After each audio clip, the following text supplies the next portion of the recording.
Yeah. Question. How is this audio, or do you want a mic? You sound great. Okay.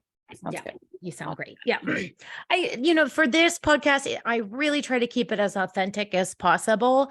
It's not overly produced. It's real people. I want it to be real people. I listen to a lot of podcasts with agents, and it's great information, but it almost seems like unattainable. Like they're so big, or they have a team of 40 million people, or Totally. Yeah. it's not something that I could just do tomorrow. And as I'm diving through a lot of your content, right, it's stuff I do. And so then it's just like, okay, where am I aligning? What's working? And so one thing I will send you to, did I send you the form? I didn't get a form. Okay, let me send it to you. It's just going to have like all of your social media links, any photos. Sure. Cool. Okay. Hi, Becca. Welcome to the show. I'm so excited to have you. I really was attracted to you because you are so aligned with manifestation, with attracting energy, with attracting your dream business. And if it's okay, I'd like to just kind of see where this conversation takes us, and how you kind of got here, how you started, and then your kind of journey here. And then I always like to leave with a couple of actionable tips that anybody listening to the podcast can take away, right? It's all good in theory, but if we don't have something we can actually take action on, we can sit in a corner and manifest till we turn blue, but it's not going to nothing's going to happen. Unless we're actually taking some aligned action. I like that word. Aligned action. That's what I'm all about. Aligned action. Awesome. And so, tell me how you got started. When did you get started in real estate? I was 21 when I got my license. Wow. And I always knew that I wanted to be a realtor. When I was 10 years old, my family went through the process of buying a house and selling a house. I, for whatever reason, just got obsessed with real estate. And I told everybody when I grew up, I'm going to be a realtor. So oh my God, I love that. Your average story or your average job that someone wants as a 10-year-old. But I just absolutely loved it. And I ended up going to college, doing like the regular, society. This is the steps that you take in life. I went to college and like kind of forgot about real estate. And I ended up having this very divine intervention moment where just this really fluke thing happened that maybe so I couldn't go forward in my master's program.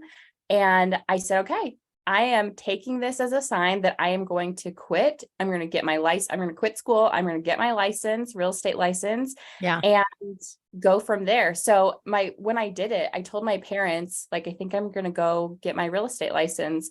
And I was actually surprised how they responded. They were like, okay, we've been waiting for you to do this. Like, yeah, really? That's amazing. Yeah. Because I think a lot of the times, what do most people hear? Oh, that's a hard job, or, oh, and to be honest, like, we all carry that story sometimes in our head. So to have such support is absolutely amazing. That's wonderful. Where are you located physically? I'm in Minnesota. Okay. So in Minnesota, your parents are like, go do this, Becca. This is amazing. Yeah. Oh, that's wonderful. Okay. What were you getting your master's degree in? I changed my major a million times. It shows you right there. Like, I had no idea what I was doing, because what I wanted to do was real estate, but I thought, well, you got to go to college, get a degree. Right. So I was going for occupational therapy. Oh, okay. And wow, really different. There was a program where you could take less than the full 2 years of master's. You could just put it in with your 4-year kind of thing. And what ended up happening was I applied, but the lady who told me to apply gave me the wrong application. So I did everything that the application said, and then I never heard back. And I called and was like, what happened? And the lady was like, oh my gosh, that was my first day. And I remember you, and I'm sorry I gave you the wrong stuff, but now the master's program is filled. and it was devastating. And then I was like, okay, this is You it. I'm pivoted. following the dream, and we are getting the real estate license. I ended up going back to college and like finishing my degree and everything. But yeah, I absolutely love real estate. I first started at a very small brokerage because I thought, Okay. okay, there's no fees, there's nothing. And this broker says that he's going to mentor me because I'm young and Right. have no habits or whatever. Mm-hmm. Okay, this is good. So I ended up getting no support there. And within a few months, I decided to switch, and someone else hired me to be on their team, like a bigger agent. And Okay. after that, they also didn't really use me. So I'm like, I got to switch again. And so within the first 6 months of my career, I guess, of having my real estate license, I wasn't doing anything. I was just like brokerage hopping, trying to figure out where I could find support. And I finally found a brokerage, got connected with an agent, and became a buyer's agent on a team for Okay. 2.5 years. Okay. Okay, great. And I've been at 7 brokerages. So Yeah. I can tell you that I'm going to do a podcast about brokerages and how to choose one. I don't know, I think you learned it's not the brokerage. Yeah. It somewhat is because it It has is to have part of it. energetically aligned to you, Yeah. but it's also the people that you're choosing to work with and mentor with, and that vibe that ultimately attracts your tribe, right? So you're a buyer's agent for 2 years. That's great. I think that's a great way for a lot of agents to start and to learn. And like, because I don't know what it's like in Minnesota. Here in California, you take your test and you're completely unprepared to sell real estate. They didn't tell you you have to go find people, and they don't teach you the contract. They don't teach you anything here. It's just like, okay, you're licensed, bye-bye. And so taking that time to find a really good fit to learn under somebody, whether it's being a buyer's agent or just finding a good mentor or a good coaching program, is, I think, really important. So after you were doing that, what did you like about it? What didn't you like about it? I absolutely loved doing the real estate and being Yeah. able to have a lot of leads come to me as a buyer's agent. The team really did provide me with a lot of support in the leads side of things, but actually the team became pretty toxic. It got to the point where I was just like, I have to leave, but I don't know if I can trust myself to actually get business. So I kept putting off leaving, even though I hated being a part of the team.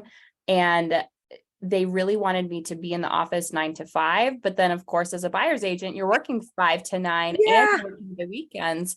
So I was working all the time. And guess Yeah. what I was making? I was making maybe $1,000 a paycheck. My largest paycheck that I ever saw, I think, was like 2,000 or something. And Wow. so I'm doing business, and it was great for me to learn. I'm so grateful for all of that hands-on experience. Yeah. But it came to the point where I started traveling and falling in love with traveling. And I really wanted to create more freedom. And with Mm. that, the team actually fired me. They let Oh, me go. that was And divine, yeah, that took right? That intervention. was divine for you. So Yeah. that's awesome that helped, that kind of probably pushed you in that direction. And then what I heard you say is, we were just nervous about finding business on your own without the team. And I think that's a lot of reasons why people go to teams. That's why I mean, I've gone in and out of teams for a long time. And I do find that when the team starts, or when I start, it very quickly morphs into something else. And it's just the way the team does, whether it's growing, whether there's money, whether there's less than, and maybe there's lack, and it just something morphs in that. We're all humans, and it's not always what it looked like. And what's your average price point there? Oh, it's a lot different than San Diego.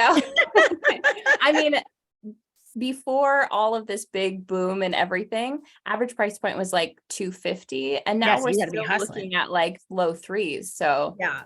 So even here on the last team I was on, our average price point is like $1 million. I was only making $3,000.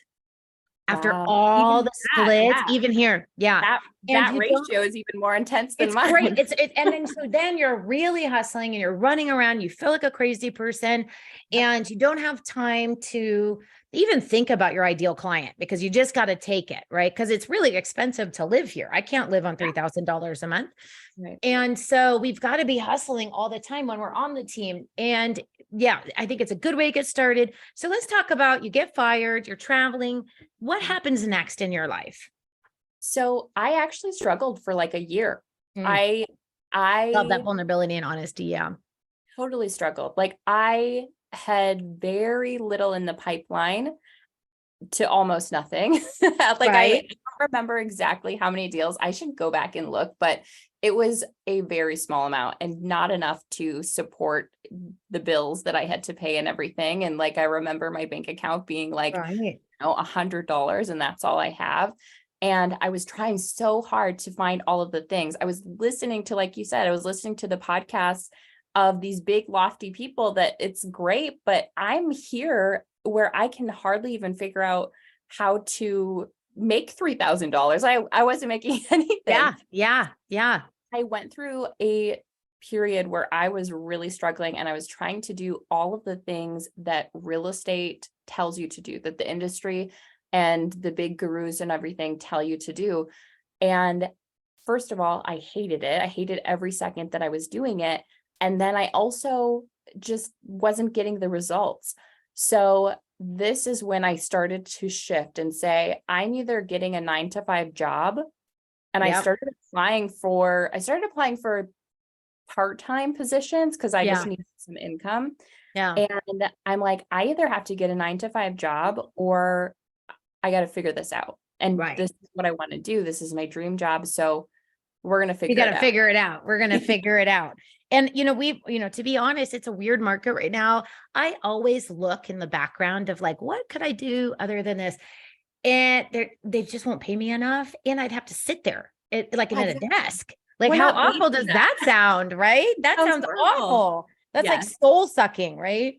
Yes. So, Yes. what was your next step into? So you have a rich and referred membership. You have a manifest kind of coaching manifestation, alignment coaching for real estate agents. And so how did you, what were your kind of thought processes of like, okay, I have to make this work. Where do I go? Like, how do I don't like this traditional. And let's talk about the traditional. We're talking about what, like cold calling, door knocking, You name it, right? I did it. Like trying to do the farming, trying to even pay for really expensive lead Uh-huh. programs and things like Yeah. that. Yeah. So, I mean, all of it, I was trying of the traditional stuff. And I kept coming back to this idea of like the first time I got a referral, man, it felt amazing. It was Yeah. an It's a ideal totally different. client. Yeah. They come to you and they're like, hey, I am ready and I want to work with you. There's like no questions asked. They already like, know, and trust you. And I kept thinking about that experience and how I wanted to create that. And if I really am going to stay in real estate, I got to try to do this myself. But I had thought about starting to be a referral based agent before. But of course, every agent that I'm talking to try to get some advice or even podcasts I was listening to, they were all saying you have to be in business for 5 to 7 years, have that buildup of client base, have people knowing that you're a realtor and seeing that you're a long time, and then you can start to build the referrals. Or they would say, it's not as steady of an income as, knowing I would exactly say, and I stuff would like say that. that is probably where I am even. So like I'm going through your program because I'm successful. I do really well. I help some other newer agents. That's where I kind of coach in some mindset and getting just some smaller systems set up like a CRM. But and when we look at like, okay, how do we create a steady flow of referrals? I think that's the big thing because I'll hear agents say, I'm a referral based agent. But then if I go, well, how many deals did you do? It's really not that many, or it's not that consistent. Exactly. And the other things that, maybe we can dive into today is how do you generate those referrals if you're doing the stuff and then like, cause that's kind of where I am, right? It's I'm doing the mailers, I'm doing events, I'm doing these things, and like they're not quite coming. So like there's definitely, whether it's an energetic piece from me, right? So let's dive into, you wanted to be a referral agent, you're hearing you had to be doing this for 5 to 7 years. Obviously, you hadn't been doing it that way, but you knew that this was possible. So I love that. It started with that. This has got to be possible. Let me Right. figure this out. And it's the way that I wanted to do business. So I was doing all the things I didn't want to do, but thought, well, maybe this is how I get business. Thankfully, I wasn't getting business that way, because then I was able to pivot in the way that, okay, if I want to do it and I want to actually enjoy my business, what would that look like? So I dreamed up, what would that look like? Yeah. And Yeah. I decided I wanted to become a referral based agent. And this is also where the manifestation piece comes into play for me. All throughout my life, I have loved manifesting. I Yeah. have lived it, but then I only found that, the actual term and all about it probably when I was 16 or so in high school. And I finally said, oh, like, this is what I do. Like, I get this. I get the energy. Mhm. I get the visioning. I get everything. And I was doing it in every single area. And in my life, like, things have lined up so magically for me always. Mm. And in real estate, it was feeling so hard. And I Mm. had lost the magic. Like, I forgot about the magic. Yeah. And then when I was at this rock bottom place, I decided to shift and say, here, this is how I want to do it. And this is exactly how I'm going to bring manifestation into it as well.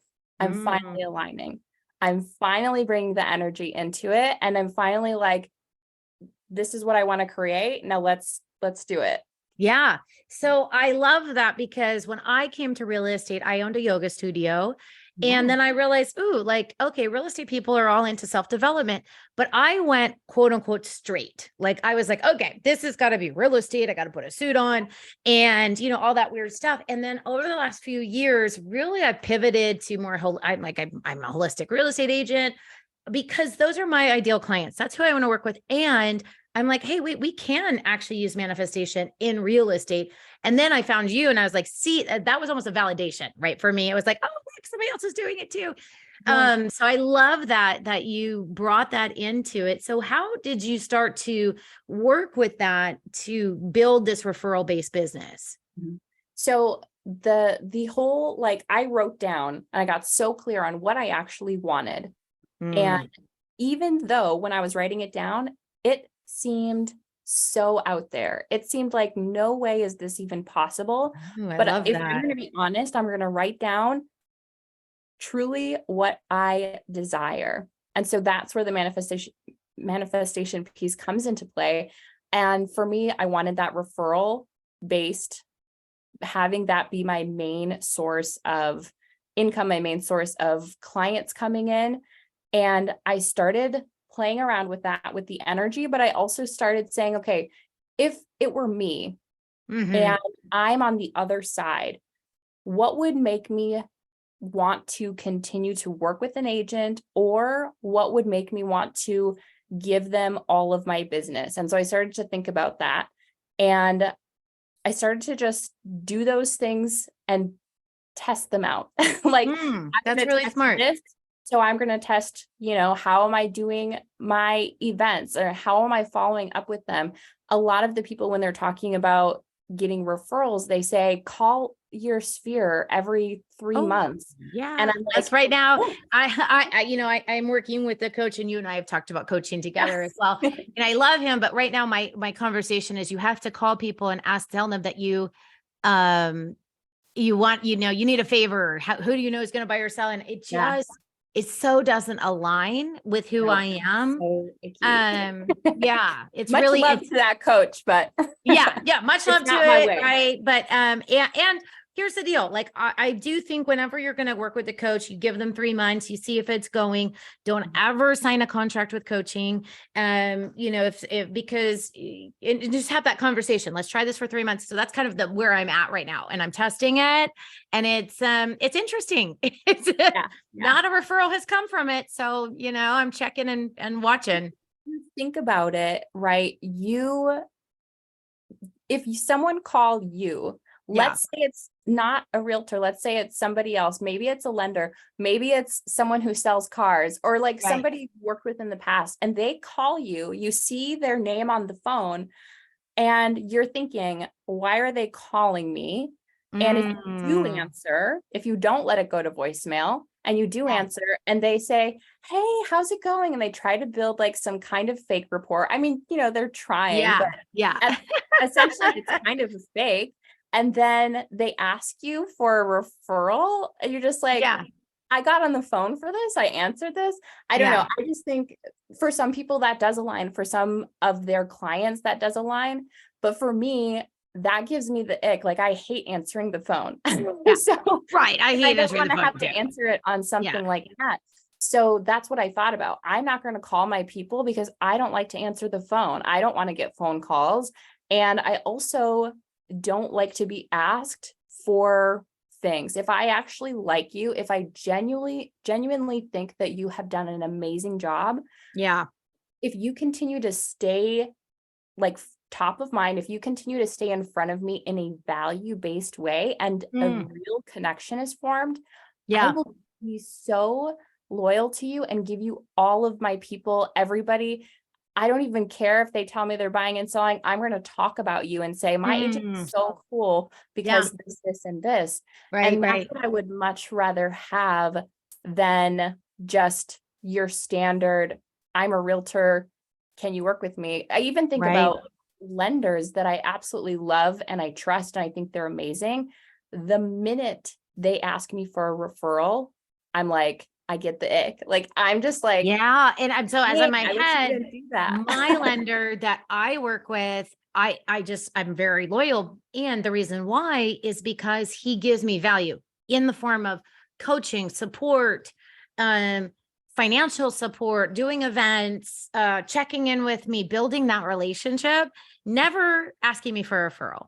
Right. Yes. It So feels so much better, right? It feels like a mm. real relationship and not just that they're looking for your referrals. So let's talk about that then. So what I just wrote down top 3 referral ways. So I'm working through some of your stuff. So I know you definitely do events as a way to stay in contact. What are some ways that you could just, it doesn't, we can dive, people can contact you. They'll have all the information to learn more. But if you're going to look at like, okay, let's build a value-based relationship. What are just a couple of like tips you could give somebody? Mhm. So it's staying authentic and genuine to who you are and creating those genuine relationships. So I don't necessarily say there's these 3 things and that's it.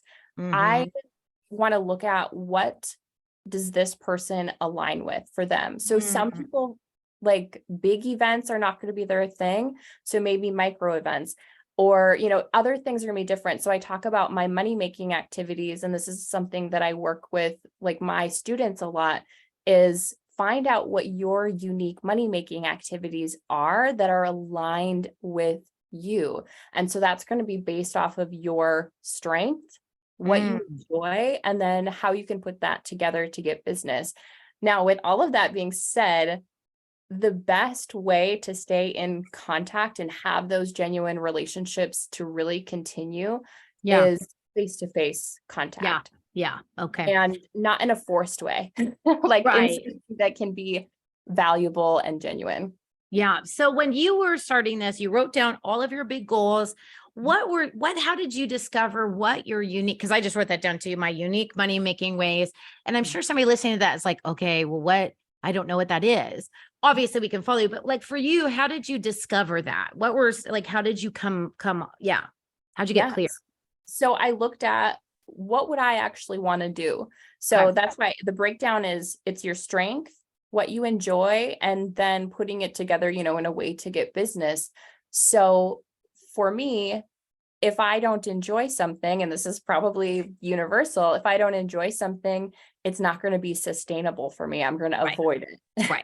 Yeah. So you want it to Exactly. be something that you enjoy. And I also think it's important to choose your strength because if your goal is, at a certain level, And if you're trying to choose something that you think will be good, but it's maybe Yeah. not Yeah. your forte, you're Yeah. starting at a disadvantage versus something that is your strength. So maybe Yeah. your strength is networking. Mm. Start working that network. If it's not networking, don't put yourself in that position to network just because it worked for somebody else. Right. Yeah. So like for me, I don't mind cold calling if I have a client looking for a particular property in a particular area. Yeah. But if that's on my systems every week because I need to cold call prospecting, it's on my calendar. It just never happens. Yeah, Right. exactly. Meanwhile, I host a wine, women, and wellness event, which we had last night. I host it every month. It's awesome. We have a speaker. I feel energized after it. I feel aligned. I feel connected. So that feels good to me.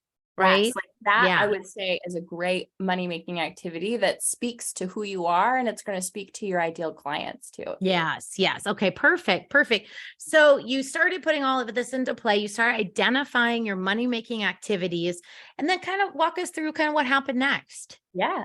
So, okay, on my list of things that I'm writing down, I wrote, I want to work 20 hours or less each week. And Yeah. before I was working 40 plus for Yeah. sure. Yeah. And I said I wanted to travel 12 plus times out of the year. I wanted to go to Europe once a year. I wanted to make six figures, which at the time, the most I had made was like, I don't know, like 30,000 or something. Right. Right. So Yeah. it seemed like a really lofty goal. And I looked back a year later and all Mm, of those things happened. that's So, and I amazing. wanted to become a referral based agent was also on there. So it's crazy. And I actually ended up working way less than 20 hours each week. It's like, I don't Yeah. even do Yeah. that. I'm doing, 10 hours or less each week. Right. But having that clarity was so huge for me, even though at the time I didn't necessarily believe that that could be my reality in a year, but I was really clear on what I wanted. And so I started to create my business in a way that all of that Mm. could be possible. I love that. And so for you, what were some of the key money making activities that worked for you? Mhm.